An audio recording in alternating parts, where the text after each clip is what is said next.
औज़ुबिल्लाहि मिनश्शैतानिर्रजीम बिस्मिल्लाहिर्रहमानिर्रहीम अल्लाहुम्मा कुल्लि वलिय्यिकल हुज्जत इब्निल हसन सलवातुका अलैहि वला आबाइही फ़ी हाज़िहि स्साअ व फ़ी कुल्लि साअ वलिय्यन व हाफ़िज़न व क़ाइदन व नासिरन व दलीलन व आइनन व हत्ता तुस्किनहु अर्ज़का तौअन व तुमत्तिअहु फ़ीहा तवीला।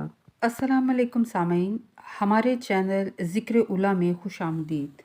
मैं आज आपके सामने इल्लामा लाजपाल हुसैन की तसनीफ़ शराब तहूर से इक़्तिबास पेश कर रही हूँ, जिसका बुनियादी मकसद आपकी खिदमत में ऐसा इल्म पेश करना है जिससे लोगों में ऐसा शऊर बेदार हो कि जिससे शयातीन की चालों, हरबों और गुमराहकुन ख़यालात से बचा जाए।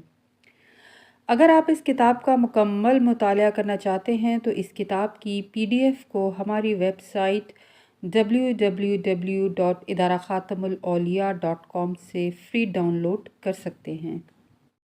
वली मुतलिक किसे कहते हैं? शैतान हर वक्त किस ताक में होता है? इरफान इलाही की पहली मंजिल कहाँ से शुरू होती है? बंदे और अल्लाह के दरमियान कितना फासला है? कौन लोग अल्लाह के हबीब हैं? इमाम कायनात का सबसे बड़ा अमले हदायत ये है कि वो बंदा खुदा को अल्लाह के कुर्ब में पहुंचा देते हैं, यानी एक तालिब खालिस को उसके मालिक के हुजूर में जो पहुंचा दे उसे वली मुतलिक कहते हैं। क्योंकि शैतान बंदे का खुला दुश्मन है और वो हर वक्त ये ताक लगा कर बैठा है कि मैं बंदे को कुर्ब नूर इलाही में पहुंचने ना दूं, जबकि मौला हुसैन अलैहिस्सलाम का काम ये है कि वो अपने असहाब के दिलों का इम्तिहान लेकर उन्हें हक़ के हुजूर कुर्ब में पहुंचाकर सुपुर्द नूर हक़ के इलाही कर दें। इमाम हुसैन अलैहिस्सलाम की शख्सियत और कमालात का असर ख़ास यही है कि वो कुर्ब इलाही में पहुंचाने का हुनर रखते हैं और शैतान मलऊन बारगाह इलाही से निकला हुआ ये ताकत नहीं रखता। इसलिए वो ऐसा मुर्शिद है कि जो बंदे को सिर्फ जलालत के अंधेरों में पहुंचाकर गायब हो जाता है। मन अरफा नफ्सहु फ़क़द अरफा रब्बहु। रसूल करीम सल्लल्लाहु अलैहि वसल्लम ने फरमाया, जिसने अपने नफ्स को पहचान लिया उसने अपने रब को पहचान लिया। जिसने अपने नफ्स को फना से पहचाना उसने अपने रब को बका से पहचाना। इरफान इलाही की पहली मंजिल नफ्स इंसानी से शुरू होती है। अब सवाल ये पैदा होता है कि क्या रब इंसान के अंदर छुपा हुआ है या इंसान अपने नफ्स के अंदर छुपा हुआ है? उरफ़ाए कराम का कहना है कि इंसान अपने नफ्स के नूरानी और जुल्मानी पर्दों में मख्फी है और अल्लाह का ये कहना है कि मैं छुपा हुआ खजाना था। अजीब गौर व फिक्र की मंजिल है। एक तरफ अल्लाह छुपा हुआ है और दूसरी तरफ इंसान छुपा हुआ है, लेकिन ये मानना पड़ेगा कि कुल कायनात में अंबिया और रसूल नफ्स को पाक करने के लिए किताबें और अहकामात रब्बी पहुंचाते रहे, यानी बुनियादी तौर पर नफ्स का तज़किया अहम करार पाया।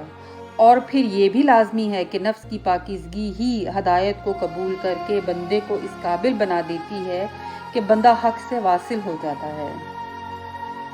बंदे और अल्लाह के दरमियान अगर पूछा जाए कि कितना फासला है तो उसकी पैमाइश मादी एतबार से नहीं हो सकती, क्योंकि नफ्स कोई मादी शय नहीं, मगर ये ज़रूर है कि नफ्स ही दरमियान में वो वसीला है कि जिसके ज़रिए रब से मुलाकात हो सकती है, उसके कुर्ब में पहुंचा जा सकता है।